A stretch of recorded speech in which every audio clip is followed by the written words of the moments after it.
On a entrepris un nouveau sujet, un nouveau projet, et avec, c'est pas uniquement le développement d'un outil, mais c'est aussi le passage à une étape supérieure dans la transparence.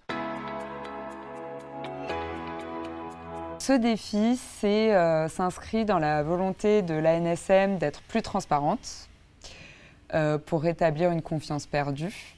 Et elle veut rendre ces données au grand public. Et donc le but de ce défi, c'est de créer une plateforme qui rende ces données de manière expliquée. Pas juste donner les bases, mais calculer des indicateurs, faire des graphiques. Tout ça sur une plateforme et puis on peut chercher des médicaments et des données d'usage dessus. Consommation, effets indésirables, rupture de stock, erreurs médicamenteuses. C'est de l'open data vraiment transformé, un peu expliqué, parce qu'il ne s'agit pas juste de donner la donnée aux gens comme ça de manière brute, parce que c'est dur de lire de la donnée de santé. D'ailleurs, quand on va chez le médecin, on se rend bien compte que parfois on ne comprend pas forcément ce qu'il nous dit. La donnée de santé, c'est compliqué. Par exemple, si on met juste un graphique et qu'il n'est pas assez expliqué, des gens peuvent faire des liens de corrélation, ils peuvent avoir l'interprétation qu'ils veulent sur des données. Et là, il y a un risque que ça soit néfaste pour l'agence. Et c'était dans les gènes même des EIG en tant que tels, ou venant certes pas du domaine de la santé, ils venaient là pour l'intérêt général. Et donc la santé publique était un pas facile à franchir. Donc c'est sûr que l'arrivée de troublions du développement pose quelques difficultés.